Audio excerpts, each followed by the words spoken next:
Le groupe Serviplast, basé à Bastogne, est une entreprise de travail adapté privilégiant l'insertion professionnelle de la personne handicapée. Il se compose de deux sociétés, Serviplast et Servititre. Employant plus de 250 travailleurs, le groupe a développé des métiers regroupés autour de 3 pôles. Industrie, comprenant des métiers et des services autour de l'injection plastique, construction avec une spécialisation en pavage et en étanchéité, et services proposant des activités allant des titres-services à l'horticulture, en passant par le nettoyage et la mise à disposition de personnel. Avec un ADN commun depuis 40 ans, allié performance économique et finalité sociale.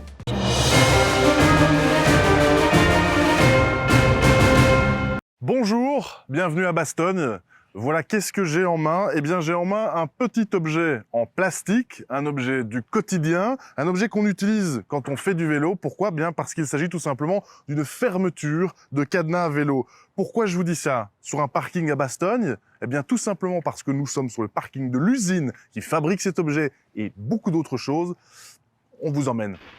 Créée il y a tout juste 40 ans, Serviplast est à l'origine une ASBL reconnue comme atelier protégé. Aujourd'hui articulée en 3 pôles, l'entreprise s'est spécialisée dans l'injection plastique, le pavage et l'étanchéité. Le groupe se compose de 2 sociétés employant au total plus de 200 travailleurs, dont 2 tiers sont des personnes en situation de handicap. Avec un chiffre d'affaires avoisinant les 7,5 millions d'euros et en constante progression, Serviplast a gardé son ADN d'entreprise de travail adapté et continue de prouver que l'on peut allier performance économique et finalité sociale. Bonjour, je peux interrompre la réunion? Oui, bien entendu. Je me pose une question. Est-ce que c'est bien ici qu'on fabrique cet objet? Oui, vous êtes au bon endroit, au cœur de notre réunion de travail sur le démarrage d'un projet chez Serviplast, qui est l'étude du produit et du process de fabrication. C'est ici, là, maintenant, que vous êtes en train de modéliser, de créer une pièce comme celle-ci ou une autre en fait. Donc le client vient avec un plan, une esquisse, et nous, notre rôle, c'est réellement de lui apporter notre expertise. Donc c'est d'industrialiser son produit de manière à pouvoir fabriquer ces pièces sur nos presses d'injection. On travaille exclusivement du plastique, donc c'est de l'injection plastique, mais ici on est vraiment au cœur du projet et du démarrage du projet. Dès que le client vient nous rencontrer, forcément on échange, ces différentes exigences, on en prend note et on développe son projet entièrement de A à Z. Donc de l'industrialisation jusqu'à l'expédition de son produit. Est-ce que c'est un peu comme une grande imprimante 3D ou quelle est la différence alors avec ça? Donc c'est un procédé d'injection plastique. Donc on va recevoir la matière sous forme de granulés, d'espèces de petits grains de riz, on va le mettre dans une presse d'injection plastique. Donc notre responsable de production tout à l'heure vous expliquera réellement le process, mais en 2 mots, on va élever la température de ces granulés et on va les injecter sous pression dans un outillage pour lui donner la forme voulue.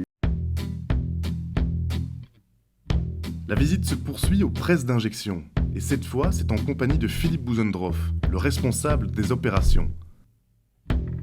Ici, pour produire des pièces en plastique, on part de petits granulés que l'on va faire chauffer avant de les injecter dans un moule. C'est ce que l'on appelle l'injection plastique. Alors, Philippe, qu'est-ce que c'est ce petit granulé? Alors ça, ce sont des granulés de matière plastique, c'est du polypropylène et du polyéthylène.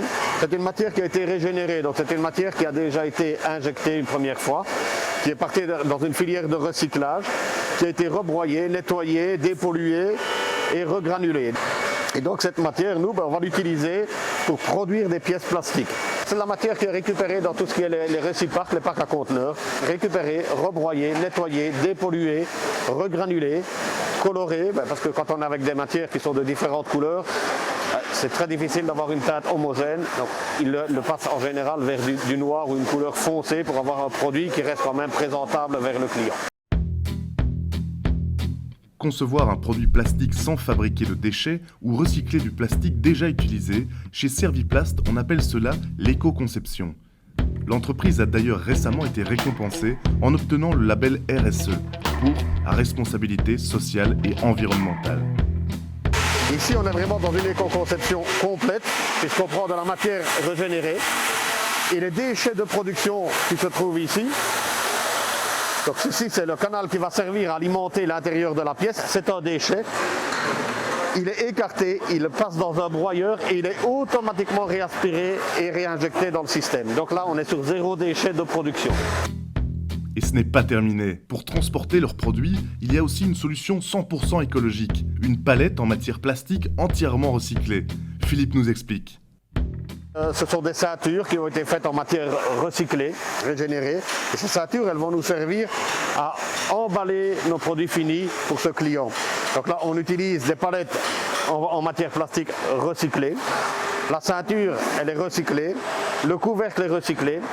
L'emballage est complètement étanche, on peut envoyer ça chez le client, c'est gerbable, ça permet d'économiser sur les coûts de transport, de rentabiliser au mieux le transport, puisqu'on est sur un format de palette euro qui est 1,20 m sur 80 cm, ce qui nous permet de mettre 66 palettes dans un camion. On le comprend, ici, chez Serviplast, grâce à la charte de responsabilité sociale et environnementale, le label RSE, il y a un véritable engagement. Mais plus encore que cette vision, il y a aussi une dimension sociale qui fait partie intégrante de l'ADN de l'entreprise. Chez Serviplast, il n'y a pas que des machines, il y a surtout de l'humain. La finalité de Serviplast est l'accès au travail des personnes en situation de handicap, des hommes et femmes qui réalisent toutes les finitions indispensables à la réalisation des pièces commandées. On arrive ici près de notre zone de recyclage des déchets. Pourquoi? Tous les déchets de production ne peuvent pas être réinjectés. Et donc là, qu'est-ce qu'on fait? On trie toutes nos matières par famille. Et quand nos matières, nos bacs sont remplis, on fait appel à un service externe qui va venir nous reprendre ces matières, qui va les revaloriser. Elles vont être rebroyées, recyclées, renettoyées et régénérées pour rentrer dans un autre process de fabrication, mais en tout cas pas pour venir chez nous pour ces produits bien spécifiques. Ici, on retrouve une fois encore l'ultra-précision et la dextérité des ouvriers pour le montage des composants de toutes les pièces plastiques. Donc ici, on est dans la zone de prestations spécifiques, ça veut dire du packaging, ça veut dire de la connectique, ça veut dire du montage. C'est des opérations manuelles, beaucoup de manuels. Sans machine, uniquement des humains. Voilà. On est capable aujourd'hui de recevoir un plan client avec différents composants, un ordre de montage, des dimensions. Le client nous envoie ses composants et nous réalisons tout le montage, avec un contrôle en fin de montage qui permet de garantir à notre client que le produit réalisé est conforme à ses attentes. Je vous invite à aller rencontrer mon ami Gwen pour justement vous présenter tout ce qui est les normes ISO et les contrôles qualité. On y va, on va voir Gwen, c'est parti. Parfait. On poursuit notre visite avec un arrêt au département contrôle qualité. Et le responsable, c'est lui, Gwenaël Herbion. Le Quality Control est le passage obligatoire pour contrôler et ensuite valider chaque pièce avant que les produits ne quittent l'entreprise. C'est ici que toutes les productions sont validées avant de quitter l'entreprise. Comment on contrôle cette qualité? Qui édite le cahier de charge? C'est vous? C'est le client? Comment ça se passe? Le client, en règle générale, demande un contrôle qualité des produits. C'est sa manière à lui de s'assurer que ce qu'il va recevoir, basé sur notre bonne foi et des rapports détaillés, répond à ses exigences. Maintenant, si le client n'a pas émis d'exigences spécifiques, nous-mêmes, nous décidons de définir certains critères de contrôle, ne serait-ce que pour assurer la stabilité de nos process et la répétabilité de ceux-ci. Ça veut dire que moi je suis client, je suis tranquille. Disons que, a priori, normalement, si d'aventure quelque chose devait mal se passer, on pourrait vous dire exactement ce qui s'est mal passé. Après le contrôle de qualité, les pièces arrivent dans une zone de transit où elles sont stockées. C'est une toute dernière étape pour s'assurer que tout correspond à la demande du client. On est enfin à la fin de la chaîne de la production. C'est bien ça. Donc ici, toutes les productions qui ont été contrôlées sont amenées dans une zone tampon, une sorte de zone de quarantaine, où si certains contrôles additionnels, si un petit doute éventuel a pu persister pendant le contrôle de qualité ou pendant la production, on est sûr que les pièces ne partent pas sans avoir le cachet final. L'entreprise Baston-Yard n'a pas peur de l'affirmer. Avec un solide portefeuille de clients, elle envisage l'avenir avec sérénité et beaucoup de projets. Serviplast a une devise: nous assemblons l'inassemblable pour vous. L'entreprise revendique fièrement sa flexibilité et sa précision. Si pour soigner sa compétitivité, Serviplast a aujourd'hui investi dans la robotisation, elle a fait le choix de ne pas réduire le nombre de membres du personnel.